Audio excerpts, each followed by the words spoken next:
This episode is sponsored by Property Filter. Find great deals faster.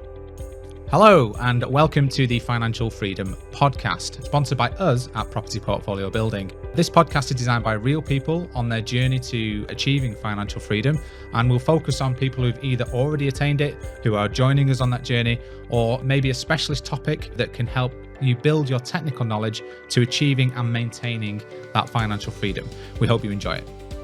Welcome back to the Financial Freedom Podcast. Today is one of our guest 6-round episodes. We might do a few more rounds to that hopefully today with this guest, where someone is either on their way to achieving financial freedom or they've already achieved their financial freedom. Before we go any further, if you have not liked or subscribed on this podcast on your platform of choice, please like and subscribe now. That would be very, very helpful to us to get the best guests on throughout this podcast. But today's guest probably doesn't need much of an introduction to our audience, but he's had over 40 years of experience in property development. Is it more than 4,500 properties, 87 locations I've got here, former owner of Auction House, multiple estate agencies, authored 5 books. Mentors aspiring investors, and is one of the founders of the show Property Elevator, which is now moving into its 8th season on Amazon Prime and Sky. Just to give you a bit of a plug there. So thank you very warm welcome to the show. We need a plug. Thank you very much, and it's nice to see that I'm in a suit looking smart and you two are looking. Yeah, we're not. I won't say any more. Financial Freedom Podcast. We don't wear suits anymore. Clearly, you've got financial freedom. I wore suits when I was pretty poor, and clearly, then, you can see I have not got financial freedom, and that's why I'm in a suit. And do you know what they say? If you're down to your last penny, wear your best suit. That's what they used to say. That's what I used to do, and that's why I stopped wearing suits. That's probably why I am. I've got a gold star on the intro, Tim. That might be your best one. Yeah, I think that was your no best editing needed. That's good. No, yeah, gold. He stepped up. He asked for like to describe. It flowed really well. It's been one of my anxieties for a while. Yeah, so gold star. Thanks for the feedback. And by the way, of course, when you're up against better competition, you step up, don't you? I don't know. That's the thing. That's it. I don't know if we need an icebreaker now. We're going to go into it anyway. Yeah. What are the things that you should usually stay off on these sort of podcasts are politics and religion. Politics. Yeah. So we'll stay away from religion, but just as an icebreaker, we're aware that you're part of the Reform Party now. Do you want to tell us a bit about that and what your involvement is, and a little bit about that as an icebreaker? Okay. So what happened was I've been a staunch conservative all my life, really, and as my parents were, and that's how it works quite often, doesn't it? And I was chairman of the Ipswich Conservatives, and then I became president afterwards, and donor to the Conservative Party, and go to the conferences. I met a lot of the MPs and all the usual stuff. So when the opportunity came to apply to be a candidate for the mayor of Norfolk and Suffolk, same role as Andy Burnham, and Sadiq Khan, a very important role. I believe it shouldn't be someone from politics. I believed it should be someone from the business world. Yeah, absolutely. And I was encouraged by an MP to stand, who I know, and by a number of my colleagues within the association. So I stood, I put my name forward.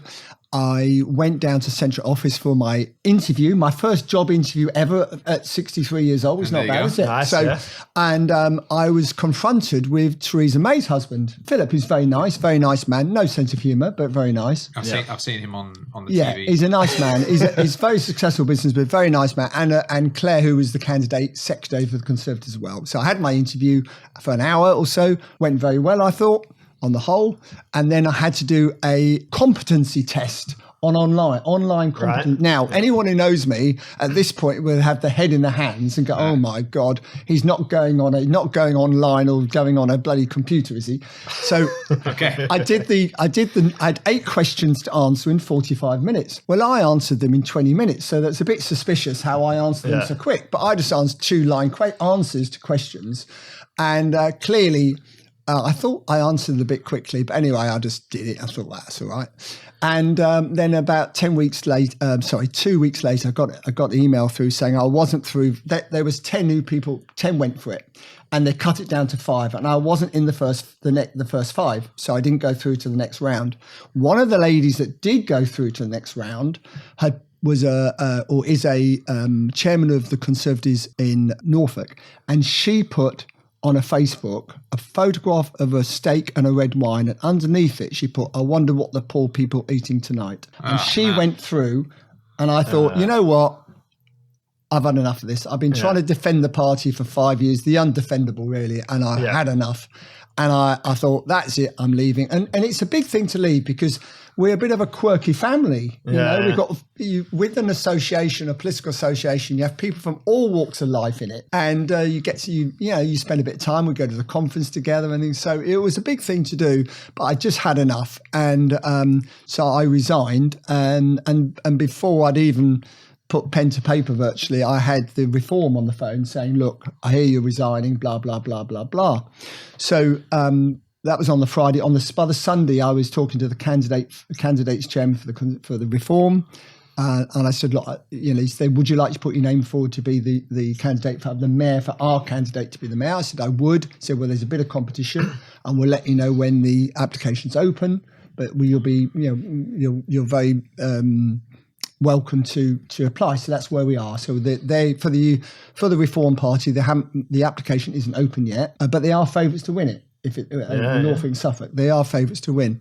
And since I've joined, I've had so many people, young and old, people who have said, "We're voting Reform now, John," and amazing amount of response I've had from people. And I think everyone is so frustrated. I mean, just simple things. And every day you think, well, why didn't the Conservatives sort that out? I mean, for instance, shoplifting.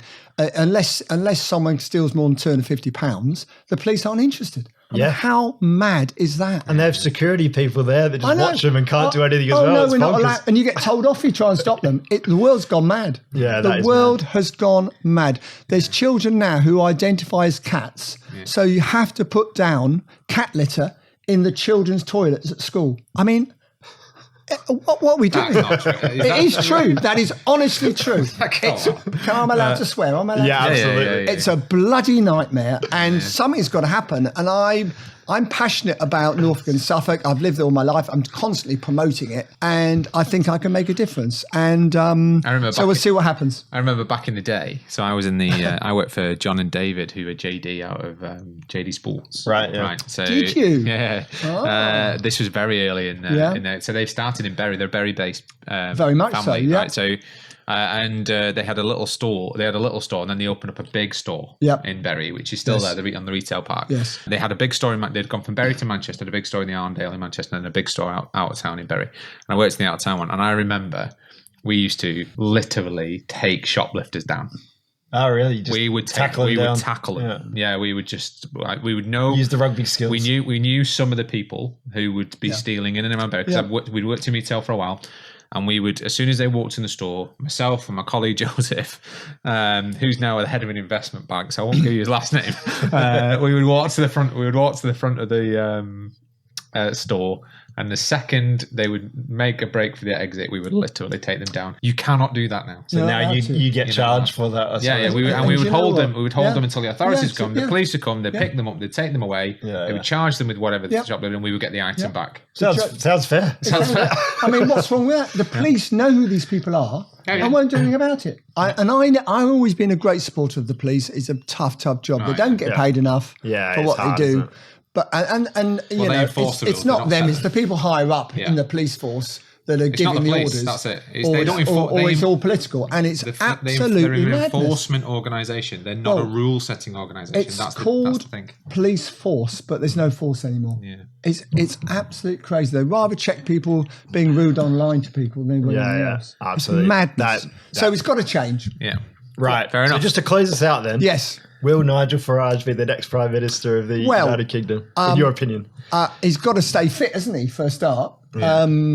I think he needs to look after himself a bit better, probably. I think he smokes and drinks a bit, which is always a bit worrying. He likes a pint. He likes a pint and a fag. He's actually an MP close to me. He's Clacton MP, and he's down there sometimes. How he's got time for that is beyond me. And Well, the bookies aren't normally wrong, are they? And he's the bookies' favourite. Yeah, I saw that the other day. A lot can go wrong between now and then. Obviously, it's a long time. But at the moment, if he can get enough good people around him, and I see it as like having starting a business and suddenly it explodes. You know, suddenly it goes wow, big. Yeah. And it's being able to keep up with it all and keeping up with and having enough good people in good places. Yeah. And that's going to be his challenge, I think. But, you know. From my side, it's like he's pretty much taken the reason that in my opinion, that Labour are in power now is because of the Reform Party. Oh, Nigel, totally. Yeah, absolutely. Yeah, because it took away the votes from the Conservative. It took all the votes from the Conservative. He needs to take the centre-right from the Conservative and he needs to take the centre-left from Labour. And that's what he's done, virtually. That's what we have done, I should say. A total central party,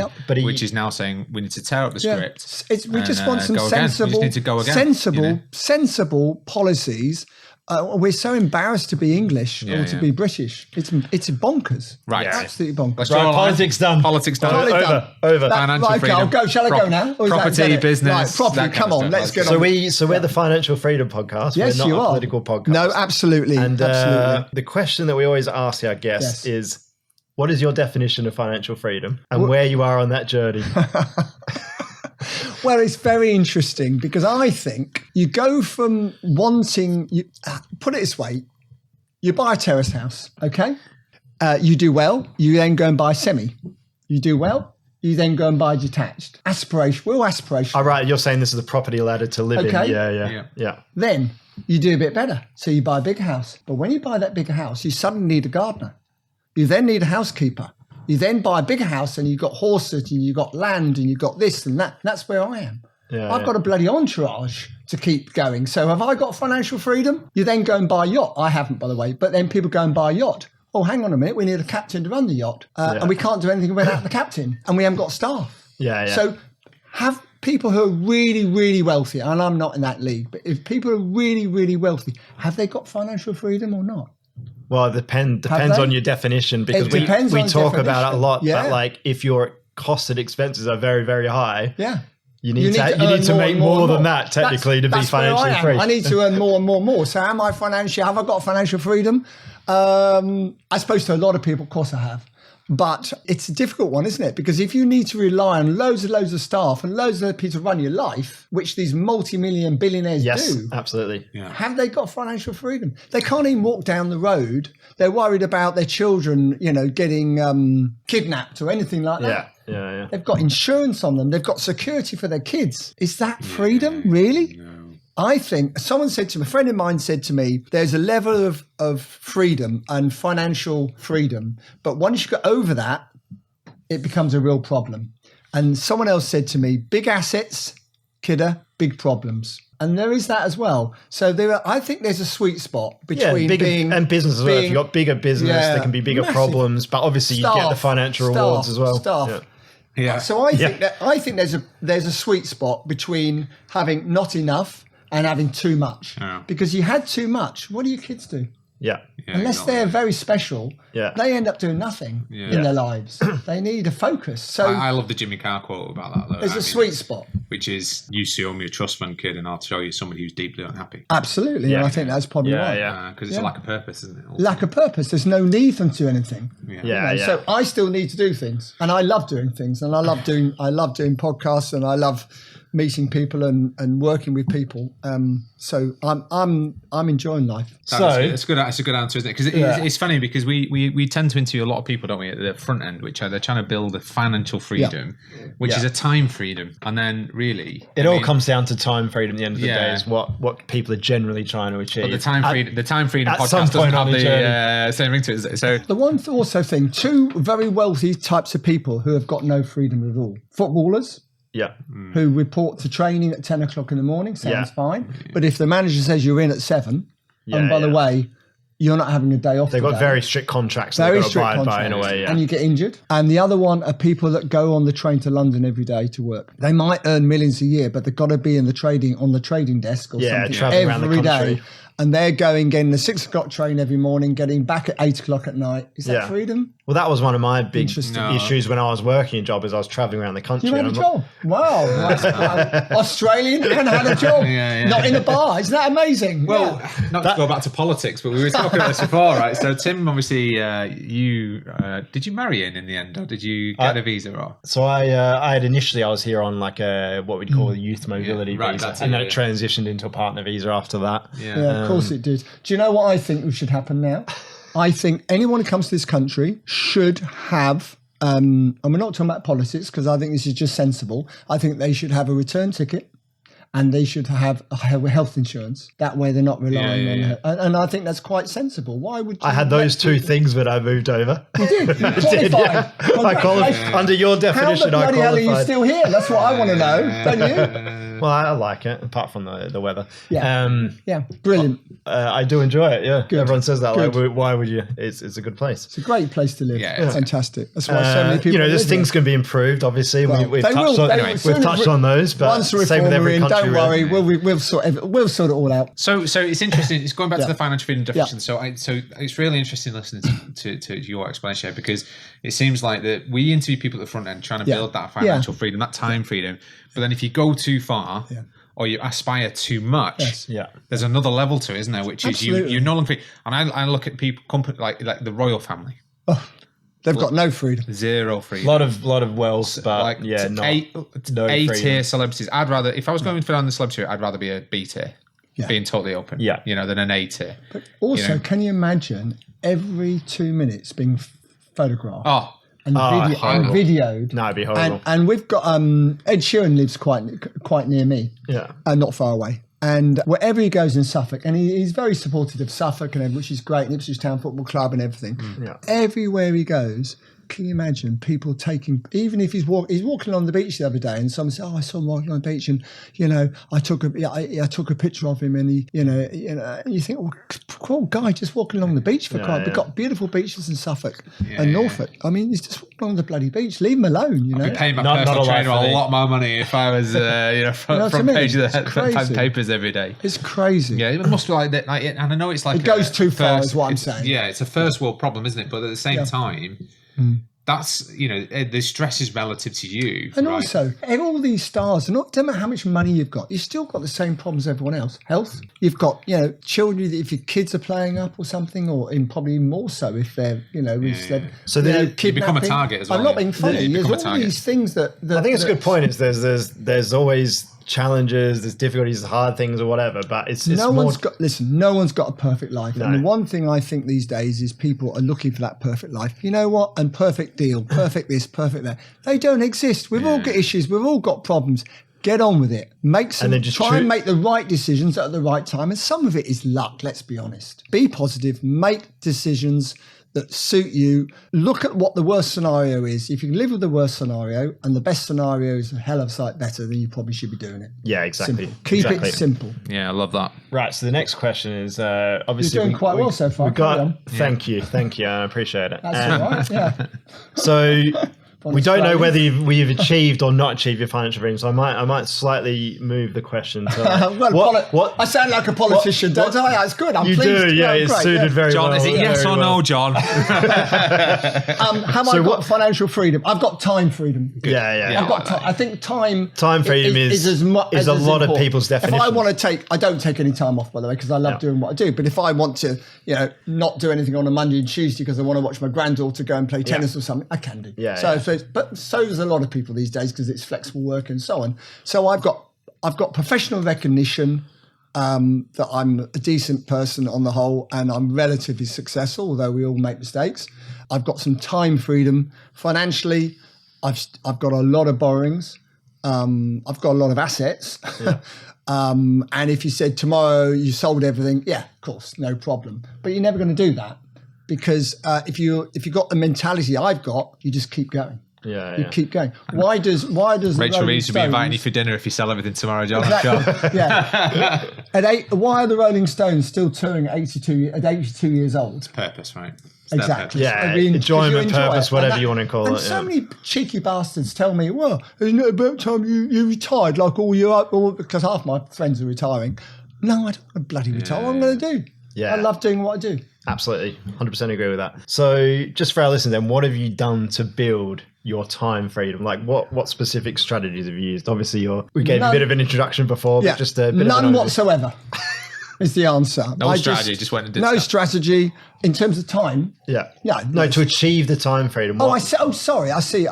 Well, if you're self-employed, which I've always been self-employed, really, that gives you the ability to be flexible with your time, basically, doesn't it? And these days, especially these days, you're on your phone.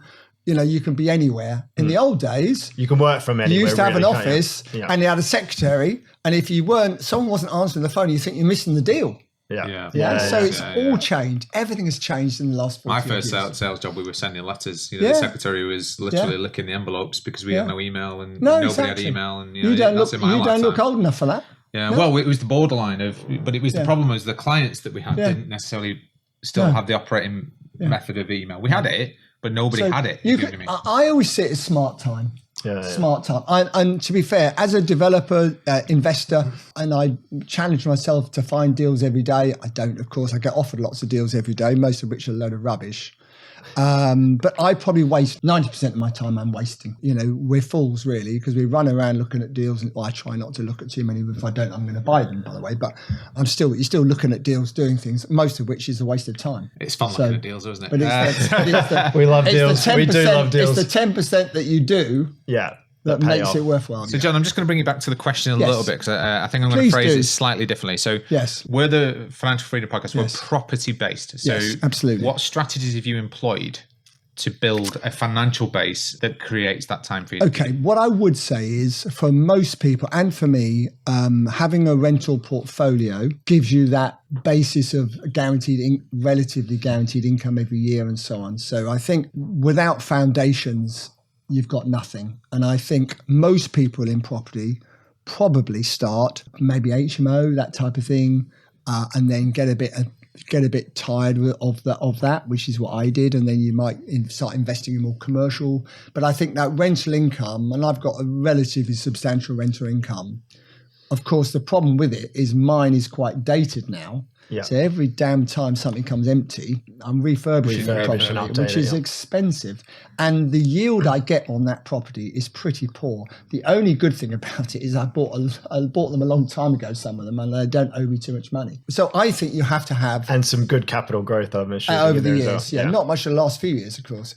You could argue the only reason for keeping residential stock is capital growth. Because if we're being honest, unless you're sweating it and letting it to, housing association or assisted living or something where they're paying the maintenance and everything. Apart from that, the only reason for keeping the stock is capital gain, and we haven't had much capital gain. Obviously, certain areas have, but not over the last few years. Last few years, London has been dreadful the last 10 years.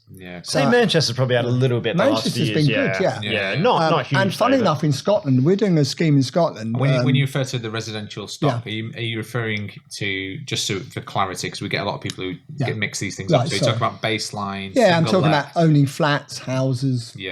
All that sort of stuff. So not necessarily leveraging those to HMO service accommodation. HMO is good because it's you're sweating the asset more. It's more hard work. It's hard work, isn't it? But you're sweating the asset. It's harder work, certainly. Definitely. Yeah, but interesting, Scotland, we've got a scheme there. We're just finishing 12 flats, and they've gone up 10% since we started. Since you started the project. Yeah. How about that? That's unusual. Right. So that's pleased my bank anyway. So. Which is unusual because in the rest of the UK, I'd say people go on about 2 or 3%, increase in value. Who cares? It's bullshit, isn't it? It's nothing. Unless you're getting 5 to 10% increase and you can sort of prove it, 2 or 3% isn't. Yeah, you want probably a minimum 5%. It's not worth talking about. It's a nonsense. Yeah. It's a nonsense. Yeah. And it is flat at the moment, isn't it? Totally flat. Totally flat. So you are looking at adding value through development, or absolutely. Or you've got to think about it over a more medium term, longer term. Yeah, I think people have got to appreciate that property is a long-term investment. Yeah, it's a cycle as well. It's a long-term investment for most people. Now, I trade a lot, so I buy and sell, and yes, we do okay doing that, but that's as well as development and so on. But that's a tough gig. To buy and sell, to buy at the right money to be able to sell is hard at the moment because also there's so many people doing it. You've got the market conditions at the time. Yeah, and market conditions and everything else. Yeah, because nobody wants the headache as well. So if I can buy something just use the leverage that I have, which might be capital available. Yep. Someone's got a problem and I can solve that quickly, and then I can sell it for a profit, not do any work. Then that's like there's so many people in that basis now. Well, the rule we have is this: when we buy a development, if we can sell it with planning for 50% of the profit we'd make if we do it, we sell. And actually, these days, probably a third. Yeah. That's a good rule of thumb, actually, because we've looked at similar. We haven't used that exact rule, but that's my rule. We've sort of thought if we're going to make 500 grand, we could make 200 and sell it now, couldn't we? Sort of thing. The problem with that is, of course, you then spend the next year trying to find a good enough deal to reinvest the money. You think, why have I sold it? I should have done it. So we are awful at this, by the way. We've had plenty who want to flip that we're keeping now for that reason. So we set a target at the start of this year of trading some deals, and pretty much every deal we've got, we've kept. Okay. But my thoughts are, if we're going to have that deal, do you mind me saying you need to come on my 2-day masterclass? You'll learn how to do it then, won't you? Yeah, absolutely. We know how to do it, but we keep the stuff. Well, I'll remind you how to do it differently, perhaps. There you go. Yeah. But if you're going to add value to it in an area that you know has good rental demand, and it's going to have infinite return, why would you sell it? And pay the tax and everything like that? Absolutely. Well, the tax is the one big thing. Yeah. Of course, the one thing that this Chancellor, and I should say it quietly, hasn't cottoned on to is this: if you refinance a property and take 200,000 or 300,000 out, you don't pay tax. If it's your own house. Yeah. Well, if it's not your own house. Oh yeah, because it's debt. Yeah. So, and of course, property is all about leverage, sensible leverage. If you keep it, sensible leverage, refinance, and buy more. Absolutely. The danger is always if you then sell it, you then got to pay your capital gains if you've got, but you get some leverage on that in terms of like you get some allowances. But if it's your own property, obviously, hence why great to keep for the long term. That's why it's the best property market in the world because there's no tax on your own home, and no political party is ballsy enough to tax your own home. Oh yeah, that would kill the voters. That would never ever, and that's the thing with these political parties. You've got to remember is that you tax the landlords, not enough of them. You tax the landlords, but you don't tax anyone else. No, right. So. Have I answered the question? I don't know. Okay. It doesn't matter. It's a good name. So you've seen a few property cycles and recessions and things like that over your 40-year property journey. Yep. So how does the current market compare to some of those cycles you've seen, and what's your approach to the next couple of years moving forward? So I've survived 3 property recessions. Each one was different. The early 90s, the market dropped 35%. Now anyone will be underwater. We call it being underwater, don't we? Yeah. Where your assets are, assets are less than your borrowers. I've survived 3. It's reading the market. It's really important. Reading the market, and when the market gets too hot. I mean, I always say my dog's called Mabel, and Mabel could make money in a hot market because if she put a paw down as a signature on a contract. Yeah, she'd keep putting it down like that, and she'd keep making money. Just keep buying. Yeah. Keep buying. Yeah. Mabel wouldn't know when to stop though, and that is the trick: reading the market. And there's certain signs about a market that some people think is never going to stop. Of course, shut their eyes and hope for the best. But we've always read the market quite well, relatively. A bit too early sometimes, but we've read it. And the signs used to be, and not so much now, car sales. New car sales. When new car sales start going down, property normally follows. Now, because of electric cars and all the diesel things, and it's a bit tax offsets. It has, it's not like it's difficult to do that one. Auctions are another very great barometer. Auction market, because the auction market is the trade market. Yeah. So when the auction market, when they start going down from 70% clearance rate, in other words, what they've sold, down to 50%. You know there's a problem coming, and vice versa. So you can read the market. When the auction market starts getting more bullish, you know, I mean, some of the, I know some very, very successful property developers and investors. I mean, proper people. They spend the summer in the south of France. They're not on a podcast this time of year. And some of them have bought nothing for 5 years. Right. Oh, we're not doing nothing, John. No, we might put money into someone else's deal, but they're not doing anything because the market doesn't work. That's how they say it doesn't work. Now, we all take crumbs from a rich man's table. We're always ducking and diving, trying to find the next deal, a bit of an angle, this, that. But these guys, girls, no, not doing anything. Shut shop. So do you think 5 years? Boof, do you think there's actually benefit in trying to time the market, or is it better just always being in the market and staying in the market? Well, if I was being honest, I would say never catch a falling knife. Never catch a falling knife. Wait for it to bounce off the floor. and let someone else see it may come up a little bit before you get back in. Now, I haven't really practiced what I've preached. Last 4 years has been very, very difficult, mainly due to build costs, because build costs have gone up substantially 30-40% in my view. Still keep going up and keep going up. And labour shortage as well is affecting that. Yeah, because prices haven't gone up. Any mistake is glaringly obvious. And, I've got projects that I haven't done very well on. Simple as that. Or not as well as I should have done. Yeah. But the other thing is you learn far more when things go wrong than absolutely. When things go right. Yeah. And when all these property educators, and I'm passionate about property education, the right sort. I don't do a lot of it.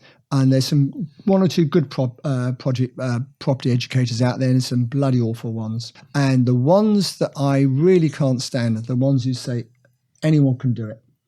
Anyone can do it, and anyone can make money. And they don't talk about the challenges and the risks that come up. They don't talk about the challenges and the risks. And, with my masterclass I only do 4 a year, but I talk as much about de-risking deals and 100%. How to get out of it if it goes wrong than I do about how well because if they go well, you don't need to worry. You need to know the telltale signs of when it's going wrong and doing something about it before it's too late. Or having that contingency plan in place to start with. And it's very, very interesting because we do portfolio build, one of our best sales tactics, well, it's not really tactic, it's like when we talk about the things that go wrong and what we do about it, suddenly they're signing up because it's like real discussion. Genuine. It's not like, these guys aren't just bullshitting. And also you're being genuine. The one thing I get when I speak at different events, people come up to me, the one thing they say, it's refreshing to hear someone who says it how it is and they're not trying to sell something. Do you know one of the things that I got told the other day was, Phil, why do you tell me to stop buying HMOs? When you're an HMO developer. I was like, well, because you've got enough. Yeah. You don't need to do any more. Yeah, flip to do something else. That's got more capital growth or something that's easier. Maybe look at commercial. It's like, oh, right, okay. Yeah. Like, it's weird because when it's one of the reasons he signed up to originally to do his HMOs was because I told him once you get to that level you don't do any more HMOs. Yeah, no, he wants to carry on. Yeah. One thing I always say to people also is that there's lots and lots of ways in making money out of property, and it's not really for a property educator to tell you which one to do. What they should be doing is explaining every angle to you, and then you decide how you want to spend your money. Because if you're not interested in it or you're not passionate about it, I'm not passionate about HMOs. In my day, there were bed sits. Of course. Coin meters into a meter. Yeah, of course. Meter box. Those still exist. Adding up those 50p pieces was a bloody nightmare. Yeah. I tell you. And it has I've got no interest in doing that in HMOs. So I don't do them. And I've got a friend of mine who buys and sells lock-up garages. I mean, he's the most boring bastard you ever met. There's money in boring. But there's money in boring. Absolutely. And that's investing and he loves it. Yeah. But I mean, who would have thought, buying lock-up garages? So, there's lots of ways of making money out of property. And it's not for the educator who's normally pushing them down one way, because that's all they know, by the way, to decide. It's up to the person. It's their money and it's their career. So, It's a good point because we know a lot of people who do a lot of property education. And they sort of jump from one thing to the other. A strategy and all this. As if it's new. Yeah. There's nothing new in property. Yeah. The one that really gets me is the title splitting 2-day course. Ring your solicitor up. It takes 2 minutes to tell him or tell her, I bought 4 flats. I want to sell them off individually one by one.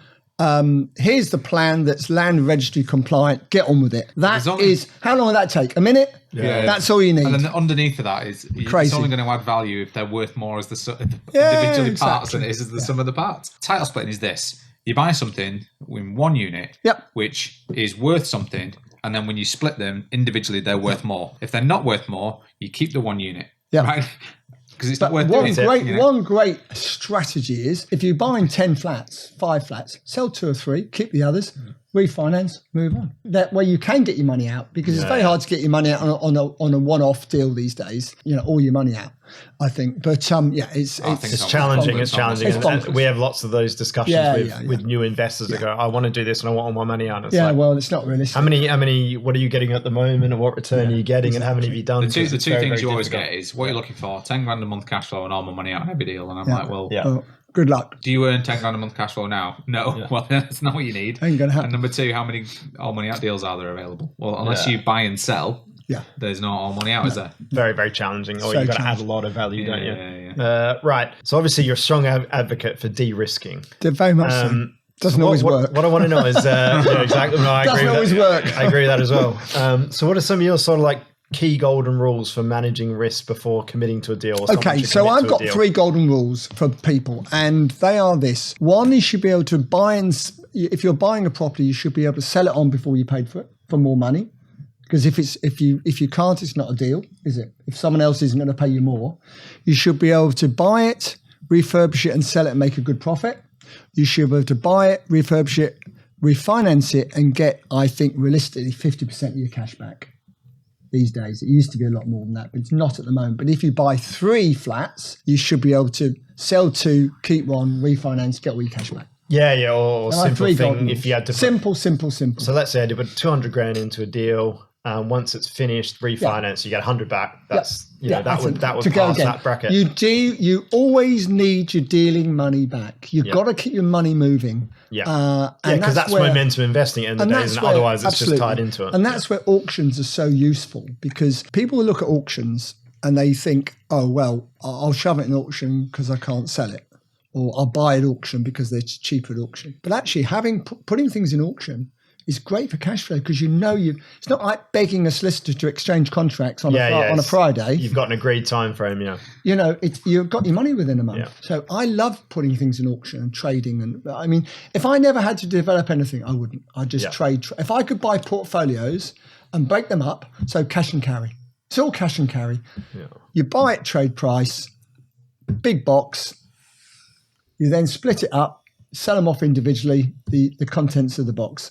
Simple. Let me just recap. So it's 3 rules that you said there. Yes. So you're buying a property and you could basically, you're getting it below market in a way, and you could sell it for a profit regardless. If you're not getting it below market, don't waste your time. So it's not so you're saying simple as that. It needs to be a good deal in the first place. You sure. can sell for a profit regardless of anything. If you buy right, you can always sell. Yeah.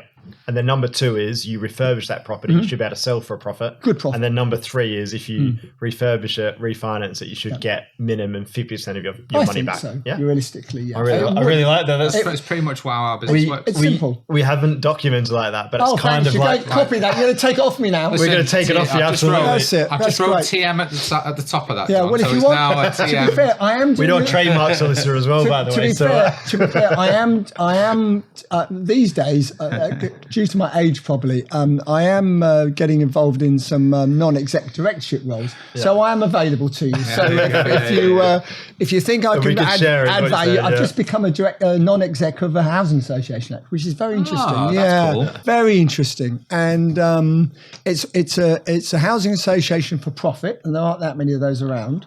Very interesting. I'm learning quite a lot. I don't understand the I almost have to. I don't understand how they can grow. How do you grow if you're not for profit? The answer is big salaries, isn't it? Well, there you go. The answer is I mean, it's a very interesting area, because of course our friend what's her name, Raina, she's made 39 billion available over 10 years, which means she won't be 10 years because she won't be in for 4, won't she now? But she's made 20 billion available to social housing companies. So the money will be there to invest and buy off developers and all sorts. So it's quite an interesting area. My original background was recruitment, and I would recommend to anybody in recruitment to go and target, if you're in that space, housing providers in the social space who need good senior managers at the moment because of that. Absolutely. The amount of money available. If you get good finance managers, good development managers, good and there's an good awful CEOs, lot of housing associations who have got all sorts of trouble, because what they've done over the years, they haven't looked after their stock well enough. They've got damp issues. EPCs have got to get, I think they've got to get up to B or something, as if you're social housing, rather than C. I think so. I might be wrong there, but I mean, at the moment, some of them are D&E. They've got mold. They've got problems. A lot of compliance. The time they've repaired them, they can't go and buy anything. What they really want to do, most of these housing associations, sell their old stock and buy brand new, because of the 10-year warranties on it, and it's clean, and that's what they want to do.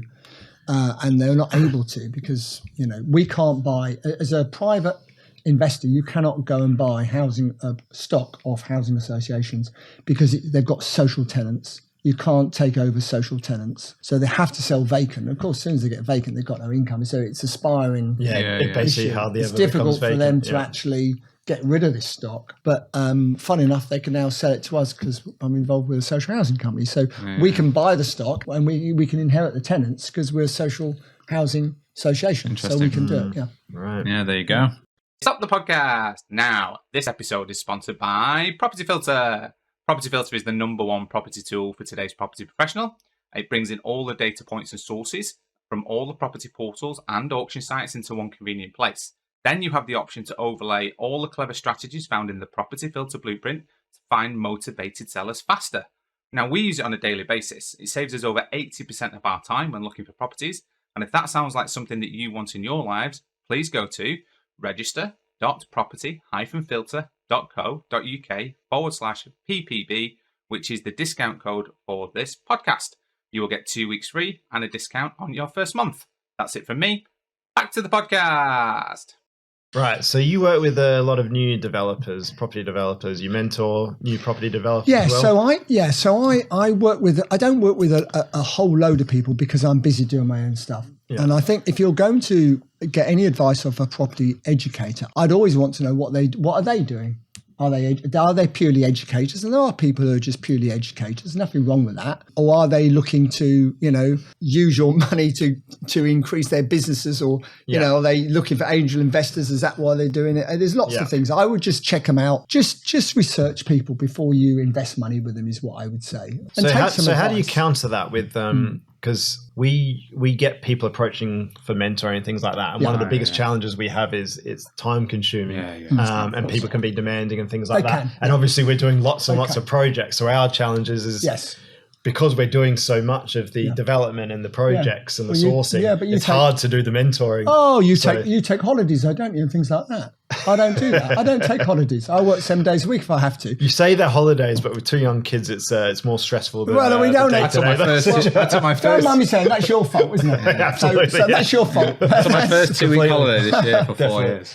Yeah, well done, you. Yeah. Okay, so I've taken a lot more than you had 14 weeks last year. Holidays are basically no interest to me whatsoever. So, what I would say is what I do is a one-to-one. So I get people who perhaps they haven't all got a lot of money, but I get people who perhaps have got £1 million to invest, not sure what to do. They want to pivot to another. Perhaps they've got just property investments and they want to pivot to development. Or I've got people who have got less money than that, but want to start in the right way. So I can save them the first 2 years of pain. Really, it's how I see it. So they don't make a mistake.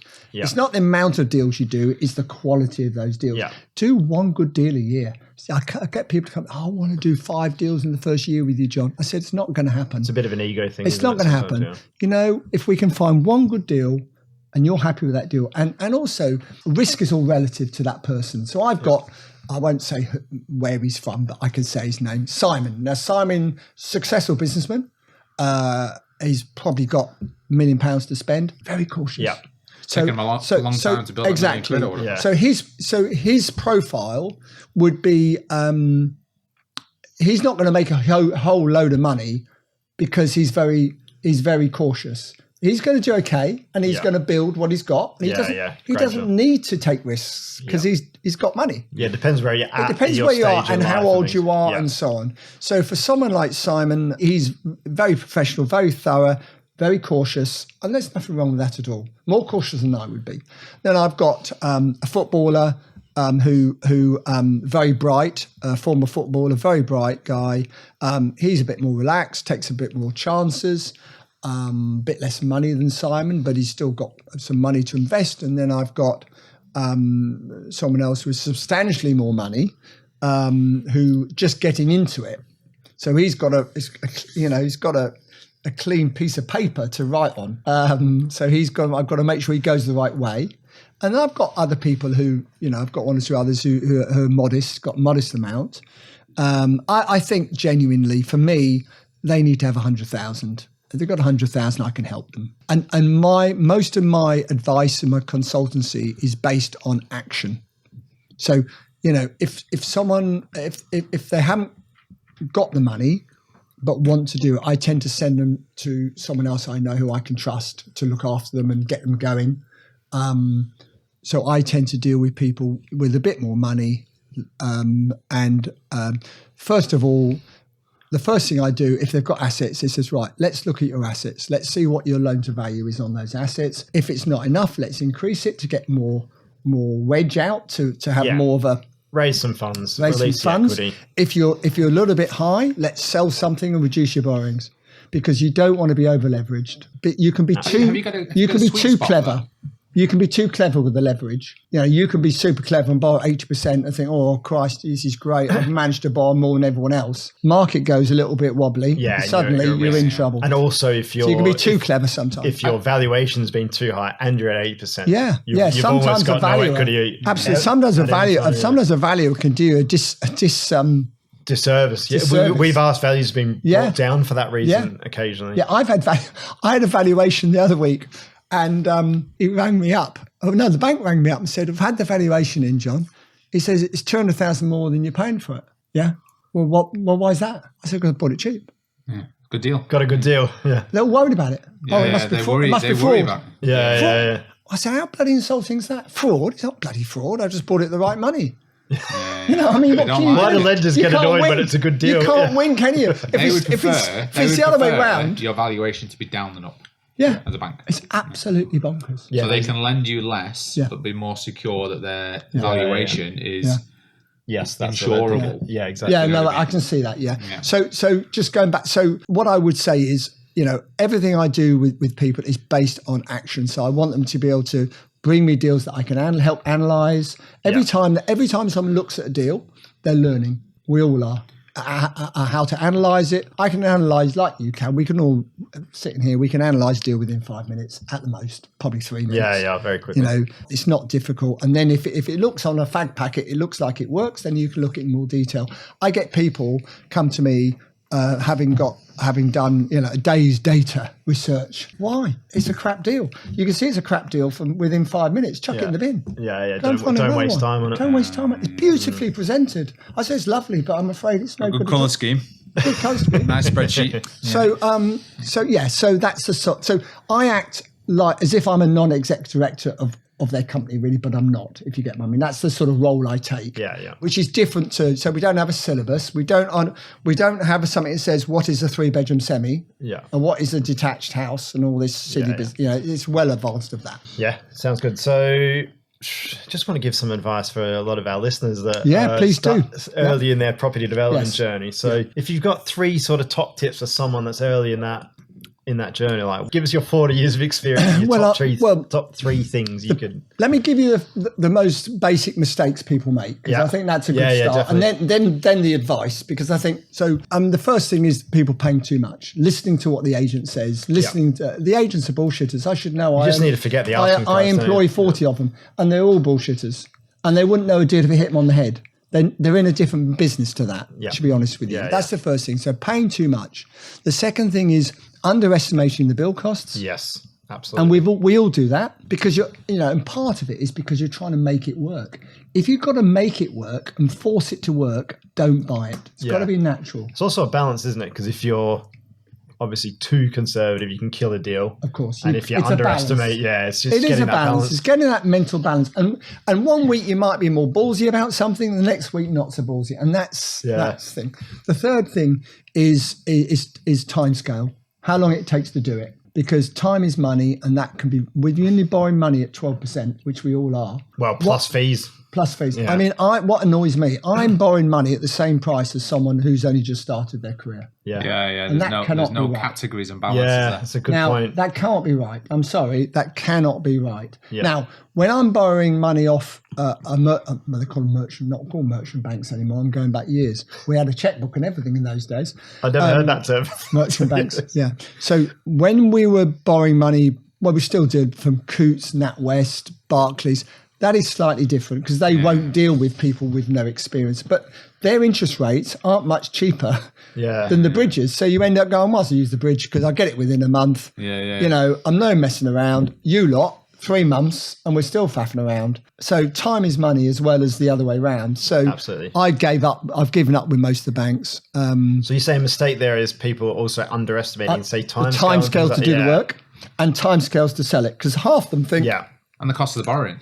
And the cost of borrowing. Exactly. So it all rolls into one. Yeah, because So the biggest thing, they think it's going to sell overnight. Yeah, It may not sell for 6 months. Yeah. Yeah, somebody said to me again only last week. Yeah. Only last week. Oh, I've got a private investor, but it seems quite expensive at 10%. So Take it. Take it. Yeah. Take it. I'll have it any day of the week. Take it. Like, what are you talking about? We're paying 12 plus fees. Yeah, exactly. So, take it. Yeah, bridging all in's, 15 to 18% if you add it all up usually. It's very hard to make money at that level. It really is. Now, I lend some money on a second charge sometimes. And if I could do that all day long with the right deals, I'd do nothing else than that. Yeah. Because that is good money. That's proper Passive, money. isn't it? Passive. Well, passive point of view, I always have to get involved. Yeah, you need to know and understand and the that's deal. the difference between myself and perhaps an angel investor, is that if I'm lending the money, and I don't do it very often, but if I do, they get me as well. Yeah. And because I want to make sure. When I you get my say money that, back. so you visiting site? Yeah, regularly and things absolutely. Like that? I want to know I'm going to get my money back. Yeah. And quickly. And the good thing about that as an investor, and there are people who are obviously going to be listeners who are investors and angel investors who want to invest money in inspiring young people, is that the good thing is you are more expensive than the bridger because you are the second charge money on the whole. So they will refinance you. If it's a good deal, they will refinance you before the end of the deal because you're cheaper. Yeah. As long as there's enough equity in the deal. So that's perfect for an angel investor. Yeah, absolutely. Or as long as it's a good deal. Yeah, because they the numbers are right as well. And the numbers are right, yeah. And every deal has a challenge. I've never done a deal, I don't think, well, apart from where I buy and sell same day or whatever, which is very hard to do. I don't do it very often. I'll explain about that in my masterclasses. But if I'm actually buying a deal with developing it, I've never had a deal which hasn't had a problem. Yeah, there's always some. There's always a problem. And you have to be realistic, Yeah. You have to be really. You have to go in with your eyes open. There'd be no need for the word contingency if everything was easy with the contingency. Well, that's what I was going to touch on Yes. before with the time scale. A lot of Yes. people just forget. They go like, "Oh, that's the build contract. That's the time scale." I'm like, "No, we've got a contingency for cost, which is X percentage. We need a contingency for time." When you work it out, you've got to buy bloody cheap to make good money. You really have. And all this business about, the agent says, I don't care what the agent says. What is it? He's or she's an irrelevance. It's what the buyer's going to pay. He even doesn't care what the seller thinks, to be honest with you. If the seller needs to sell and the best price is your price. And if somebody's willing to pay more than you are willing to pay, good luck. That's the life. Yeah. That's the Do you know life what? that we live. The one thing I think about that, if someone's willing to pay more than me, I think they've spent the money now. Yeah, they're not going to make the money. And they've spent the money, and there's less competition for the next deal, especially if it's local to your area. Oh yeah, I see. Yeah. If it's local to your area, and you know the players, or even if it's an local auction to you, you know the players, and they've bought something. The biggest problem, I talk to banks a lot, and the biggest problem they've all got now is their clients can't get their money out of the existing deal they've got. So they might be able to pay the bank off on a refinance, but they can't get their cash back to go again. And that's why we're picking up things cheaper, especially with auction. I know you don't walk into an auction room now, mate, because it's all bloody online, which is very boring, and because it's great networking in the room. But I always say, when you walk into an auction, you're walking in with no problem. Don't walk out with a problem you can't solve. You might as well keep your cash, powder dry for the next one. Yeah. So people are I think people tend to think they lack confidence in finding deals, and they think they've got a deal and they're going to make it work, whatever. And that's not the right attitude. Yeah, or they just think, I was on for 200, I've got it for 180. Yeah, and it's a good deal. And I've been working on it for 2 months, and I can't let it go. Yeah. They get emotionally involved, and there should be no emotion in it. I haven't been doing these masterclass and stuff for very long. Really, because I wrote a book, and that's led to me talking to you, really, because till then I was just a hard-nosed property developer thinking of retiring. But anyway, a few years ago, and I had a journalist come to one of the first masterclass things I did.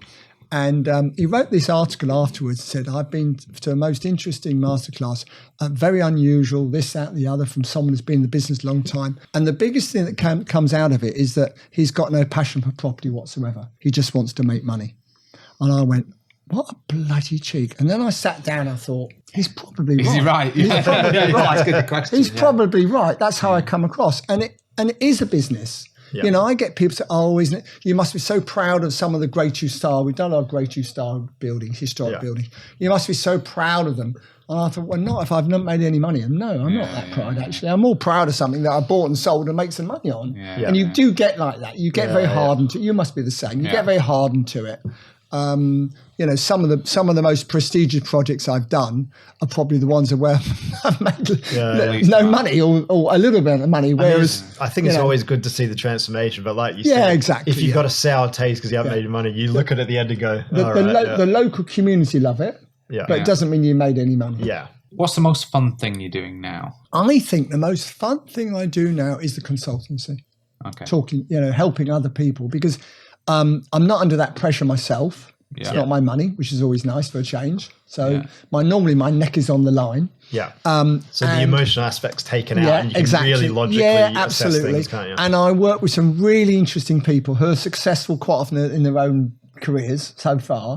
And I really enjoy, when they get that first deal, or maybe I'm supporting them through that deal, or maybe it's a problem and they brought me in to help sort it out. So I really do enjoy that.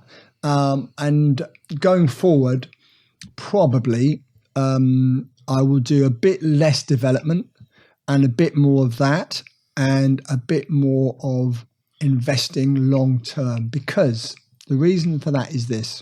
I've got 2 stepdaughters and we've got a relatively reasonable sized portfolio. So going forward, they're going to have to know what to do, how to do it. They both work in the business. How to look after them. Absolutely. Like that, I'm very passionate about how to manage it. Women in property. And I've been going around doing speaking at Hard Hat and Heels, which is Hayley Andrews. Great, We like Hayley, yeah, it's just opened up in Manchester. So I've done Manchester. I've done Sheffield. She's got me for a right mug. I'm doing them all.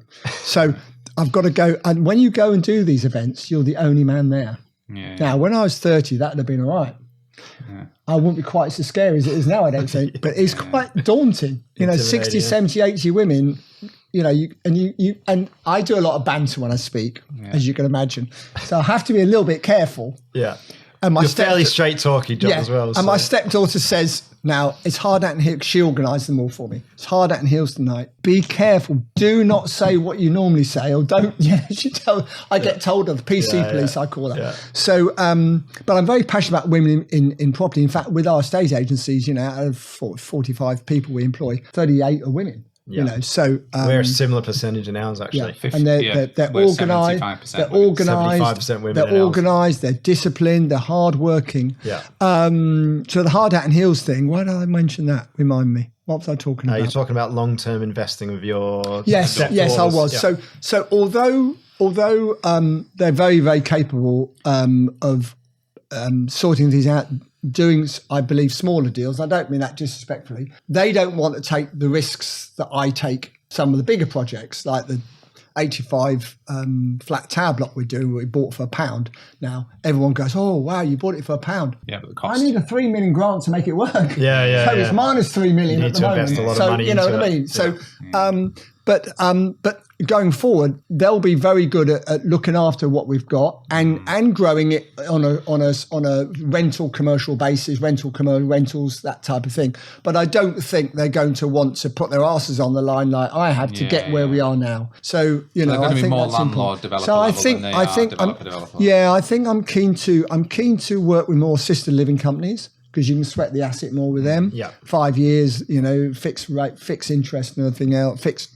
No maintenance. No maintenance. I'm keen to do that. I'm keen on the social housing side because I think that's a bit different and interesting for me. So I want to go slightly more down that route and maybe do, because we buy all over the UK, and maybe just stick to buying in Norfolk and Suffolk, a little bit, Essex a bit, which I've just bought 3 deals in the last 3 months locally. Quite nice deal. So, but it depends. I get a phone call from someone in Wales who says, I've got this great deal, John. Yeah. Come down. You still want to come down, we'll put you up in a 5-star hotel for the night. I'm such a mug. I'll go down, and look at it. So depends where in Wales and what 5 stars means. It does, absolutely. But Cardiff's good news. So when you said you didn't take holidays, yeah, thanks. Yeah. That's my holiday, yeah. Go look at the deal, yeah. Can we just touch on, because I don't think we touched on it at all, just the programme. Yes, Property Elevator. Yeah. Yes, Yeah. I'm glad. Thank you for saying that. Because Yeah. I gave you an opportunity there. What's the most fun thing you did? And you didn't say property. No, but you would. That's exactly what I was expecting. I was Do you like, know this what? is definitely. No, you wouldn't if you have to work with the people I work with on the show. right, okay, yeah. Ranjan, Haley, Paul Mahoney, Nicholas Warburg, and that bloody Scott Marshall. You wouldn't either, I tell you now. Well, we do clips of this, so I'll make sure that's one of them. Yeah, Careful, because we know a few of those people, so we need to be careful. yeah. They know what I'm like. The nicest person on the show is Lizzie Warburton, the presenter. We gave her her first job in TV, and she stuck with us rather than the other way around. And she's lovely. She's a great presenter, Lizzie, and I'm very, very fond of her. And she's gone on and done some really good stuff. So that really, That's really good, isn't it? That's really nice. That's really nice. Yeah. And she knew more than we did to start with, and she still knows a lot more than we do. But I tell you what, the first couple of series, Simon Zushi was in it, and Nicholas Wall has been in it all the way through. Ranjan turned up as well because he thought he was missing out on something. Of course. Cool. So and what happened was in those days when we started it, I was asked by Sky, by Property TV, who on Sky, can you think of any property shows? So I said, yeah, to do. I said, I can. And they were, what is it then? So I had to quickly make it up on the spot, and so I did that, and we owned it 50-50, and then first 2 or 3 series, and then we started getting some sponsorship and stuff because in the early years, the other angels on there would pay me to be on the show because they could find a deal and so on. So I got paid. Right, okay. Yeah. And then what happened, Ranjan said, well, I'm the star of the show. Debatable, Ranjan, but if that's what you think, and as such, we don't think we should be, we should be paying, doing anything because we should be you're getting sponsorship now. So I said, look, I'll tell you what I'll do. I'll buy the half off Property TV, which is what I did, and I'll sell it to you guys. So now we all own it. Oh, that's good. I'm still the chairman because someone has to control it. Otherwise, it's a shitstorm, to be honest with you. Especially with big personalities, right? Yeah, and especially when we do a live version sometimes. We did a live version at Milton Keynes a few months ago, and of course, live is really difficult because you got an audience, and you got Ranjan. So Ranjan turned up in whites with white trainers. Right. So I mean, he's the gift that keeps on giving. He's the gift that keeps on giving to me because I'd say, well, Ranjan, when's the cricket match start? How long have you got? It's just so easy. He's so easy to wind up. It's great, and he's a great sport, and I'm fond of. And so many people come to me and say, "Do you really not like Ranjan?" I said, well, of course I like him. He's a good guy. But we have great fun on the show, and the key to the show is 2 things. One, it's entertaining and there's banter. That's the first thing because we know each other well and we know how far we can push it or not. And the second thing is it's educational. The third thing is, which is the bonus, if everyone gets any deals done, to be honest with you. And we'll never embarrass anyone who comes on the show. What we really want is a really cocky young guy to come on the show and be disrespectful to us all, because then we could take really him to the cleaners. But we never get that. We get humble. We get, thank you so much for having me on the show. I've got a few Instagram accounts. You could probably get your production team to reach out. I would love that because honestly, everyone is so lovely and so nice. And when you have to let them down, and of course on the show, I'm perceived as the sort of, bastard's a bit of a strong word, but so because you have to. I was letting you answer. Yeah, thanks. You have to have different personalities on the show because it's boring otherwise. Yeah, of course. So I'm like the one. I'm the hard nosed one. Ranjan wants to be popular because he's got 80,000. Did you know he had 80,000 YouTube followers? He might have mentioned it a few times. He mentions it, yeah. Every time I see him. Just say, well, not at 100 yet. And we do the Property Question show together, Property Questions, which is on his YouTube, of course. And then we got Nicholas, who's very bright. So Nicholas is super bright. Nicholas looks at a deal, he waits to everyone else to say we don't want it. And then he finds another way to do it. Yeah. And of course, with property, one of the big things I find is people don't set the deal up correctly. Setting the deal up correctly in the first place so that you're in control of the purchase rather than the seller being dictating to you is really important. How you deal with that, how you set it up. Might get a delay completion, you might get this, you might get that. Really important. Yeah, early exchange. And we've got Paul Mahoney, who's the son I never had really. He's a very good-looking Australian, very successful, not just in property.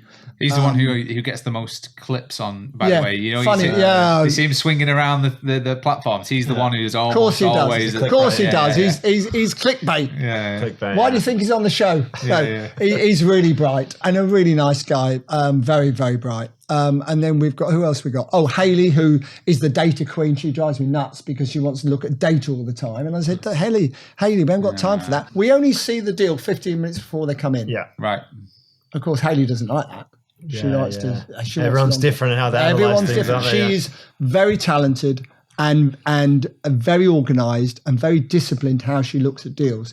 Whereas I go, yeah, Works or doesn't work, yeah. Hayley tends to, she very much believes in the data. I might look at data once I've agreed to buy the damn thing or something, but I'm not data driven, which I know is a modern thing, data. And there's some great sites out there for that. But I'm much more, two things I would always do. If I don't know the area, jump in a taxi. The taxi driver will tell more about an area than anybody else will, certainly the agent. Fair point, yeah. Yeah. If you're looking at an auction property and you want to know all about the auction property, go and see the next door neighbour. He'll tell you more about it than anyone else will. You know, things like that. And also, you know, obviously land registry tells you, but land registry doesn't tell you what side of the road it's on, where the sun is in the back garden or not. Yeah. So all those can... Yeah, you can't tell from a computer. Sales value of a so property. Talk to an agent. Don't believe everything they say. Not 5%. Although the title does have a directional compass on it. Oh, it does. I don't even look at them. I'm spoiled. So but I think what you're saying, it's a bit like when you analyse a property before you view it, and then you go and view it, and you're like, oh, I didn't realise that. I didn't realise that. There is a bit of a balance to it. And Hayley, we tease each other about it, but I mean, she's very talented. She really supports women. So if women come on the show, they're really aiming at, I mean, they don't even look at us, they look at Hayley. And we go, well, the rest of us are here, you know. And then we've got Scott, who analyses the deals as the banker. And he's very good at analysing it at the end and explaining it simply to people. He's very, very good at that. Talks too much, but I have to shut him up all the time. But he's very good at that. So it's a really good team. And obviously we film over 4 days. We film in their old studios.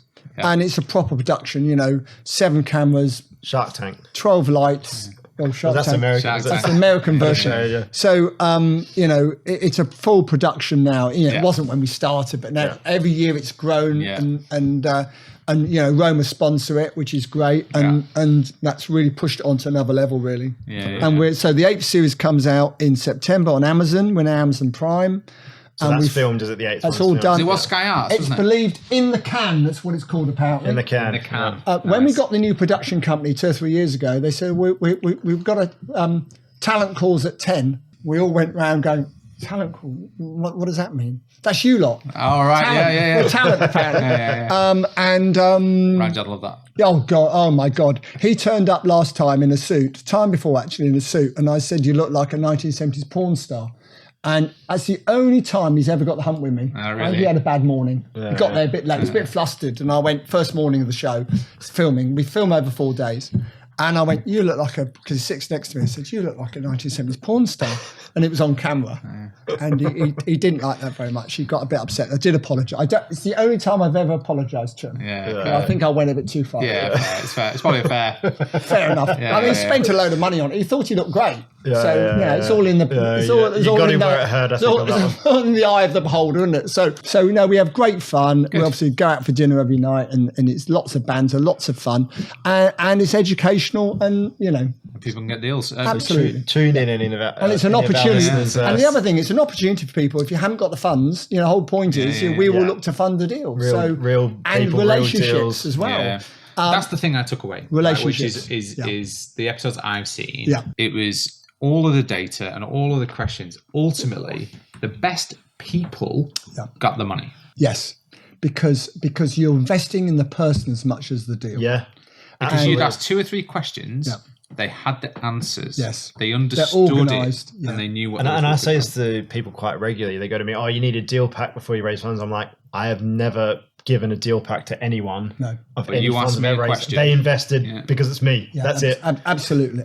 And so do banks, of course, as well. Banks will look at someone and go, not sure we should be doing it with her or him or whatever. Yeah. So the one thing I would say amongst everything I do, relationships. Yeah. Relationships, 100%. Contacts, getting on with people, them understanding what you want to buy and keeping that consistent. So every day I'm consistent. I'm not up and down. I'm mentally consistent, and my message is consistent every day. Right, to close this out, we ask you to bring a question for us. Oh, great. You didn't tell me that, did you? Right. What have you got? Nothing.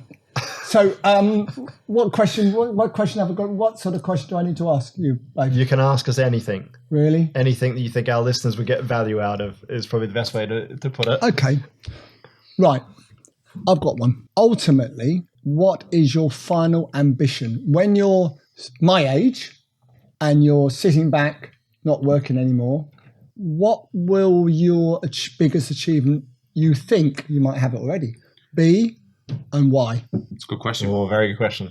I knew you were going to nod at me because this is unplanned. I love to. Tim doesn't like that. Well, I realised that when I got the reams of stuff of my email, which I haven't read, of course. Victoria was brilliant. She sent me all this stuff. I went, thanks, Victoria. I don't normally bother with it all. She said, I'm not sure if John really cares about the script too much.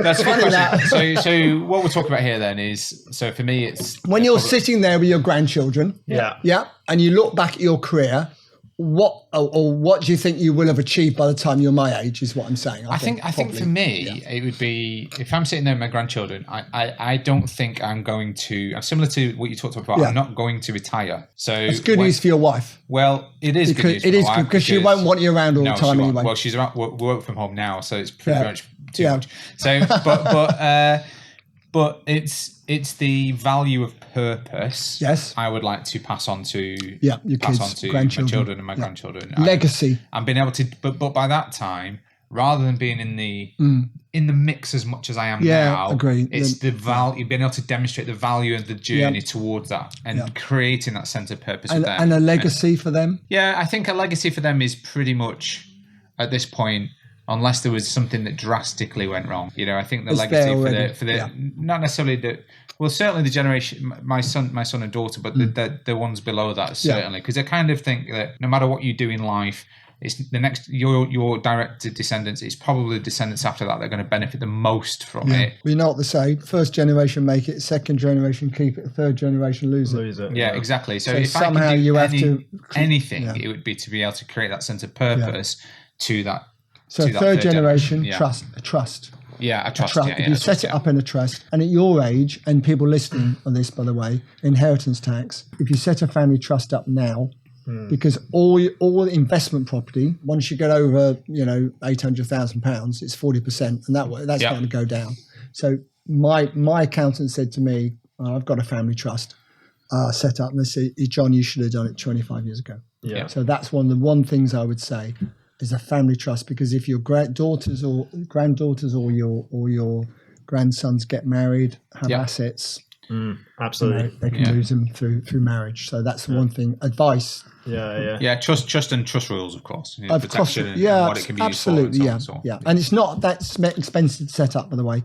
Don't listen to all these bullshitters tell you it's serious money. It's not. You can do it sensibly. Yeah. And what about you? Because you've had about 10 minutes now to think about I've had a lot to think about. I had a few different scenarios, but I'm trying going back to Australia, we hope, is one of them. Try and be as different as possible to feel. But I think when I reflect on it, it's like it's the sort of the knowledge or the education with the kids that I lacked when I was younger. Yeah.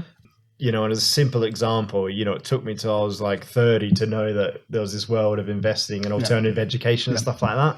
And obviously there's always going to be a mainstream route, because the average person, that's the direction that goes, and there's the mainstream route, but it's understanding the difference of your own self-education, your own self-analysis, how you can benefit from that. And I think, like we talked about before, like the relationships and the people you build with that are alternative to that mainstream route. It's trying to instill that in the children and the grandchildren. That's more of the legacy type thing. But it's also showing that, like, we've got the legacy from this wealth and these assets, but it's because of this and getting those influences and things like that. I think that's really important. A little bit like Phil, like we're not big on retiring, just sitting on the beach and doing nothing. But although you are Australian. Exactly, I do like a beach, so I do take good breaks. And a barbecue. And he left the beaches to come here, right? We have beaches, but nobody wants to see it. And a bar. The one thing I would also say is knowing your strengths, because I'm very good at the front end of a deal, and I'm good at the back end of the deal. I'm good at selling, and I'm good at finding it and buying it. The detail is not really, I'm a bit of Boris Johnson. It's not really me. And I have people who do that for me, which, on small deals I haven't, of course, because you've got to do it yourself. But when we're doing that, for instance, that tower block, 85 flats with finishing and so on, the consultants fees are 1.2 million. Well, at 1.2 million, you like to think they're going to sort it out for you. So on the bigger stuff, you've got all that, but on the smaller sometimes a lot of pointless, pointless meetings in that 1.2 million, because I used to be in that world. But, yeah. A lot of very pointless meetings. But anyway, they don't like me. They're fun enough. They don't like me turning up because I walk in and go, "What's all the bullshit about?" Yeah. I've got an hour. That's it. Not 5 hours. That's how it should be. Yeah, you could cut that 1.2 million down to 800 grand. There you go. Having that mentality. It's crazy. A WhatsApp. Yeah, exactly. Yeah, absolutely. Meetings for the sake of meetings, but knowing your strengths and your weaknesses is really, really important because no one's got it all. No one's got the whole package. And people, you've got to be honest with yourself as well. I know what I'm strong at, and I know what I'm weak at, and I think that's important because then you can bring people in who are brighter and better than you. To be honest with you, it's a very good point that because you have to have a lot of emotional intelligence to understand that what you're trying to do is partner with people who are better than you. Yeah, absolutely. In certain areas. Yeah, I totally agree. And being humble, you're only as good as your next deal. And if you've lost £1 million in the deal before, or you've won £1 million, it shouldn't bother you. Either way, you're only as good as your next deal. It's just a learning. Absolutely. The way to put it. Just if you made the money, if you made $1 million, you're not King Kong. Yeah. And if you've lost it, you're not a bloody idiot. The truth is, so you've got to be mentally consistent. And if there's a problem, for God's sake, tell the bank early. Do not bury your head in the sand. That's the worst thing you can do to your partners and to the bank. Well, communicate with all lenders, isn't it? Investors, and even bank, if you think there's a potential problem, you think you might be able to get out of it, still tell your investors because the investors, if they know early, they can put some money aside or support or help you. If you keep it quiet, and then they find out near the end and they can't find the money. Or worse, Barry, you don't tell them and you disappear or something like that. That's the worst thing. I've seen that, by the way. I know, it's awful. And I have to say, most people who are investing in property, they know the risks. Yeah. They know it can go wrong. But be honest with them is how I say about what can happen. And absolutely, what the and also be honest along the progress, the process as well. Definitely, Good stuff. Very good. Yeah, good stuff. Closes for the day. I suppose lunch now, is it? Lunch now. Lunch now. Absolutely afternoon off, is it? Afternoon off, is it? Down the beach. Yeah. We got a few more podcasts. Have you? That's hard work. That's hard work in a day. Yeah. It's quite hard work. No, guys. It works well. Well, it works well. We don't do much else on these days. Yeah, on a Friday. Just smash them out. Yeah. Fridays are our days. So thanks for coming along. My pleasure. Loads of value there for our listeners. Again, if you have not liked or subscribed to this podcast, please do that. And until the next one. Cheerio. Thank you very much. John. Bye-bye. Bye for now. Cheers. Thank you once again for joining us on the Financial Freedom Podcast, sponsored by us at Property Portfolio Building. If you want to get in touch with us about today's podcast or any of the learning topics that we've gone through today, you can email us at podcast@invest-prop.co.uk or get in touch with us with whichever your social media platform of choice is. If you think you would add value to us as a guest on this podcast, you can please get in touch and let us know what you would be able to talk to us about. Other than that, we wish you well on your financial freedom journeys. And once again, thank you for joining us and we'll see you on the next one.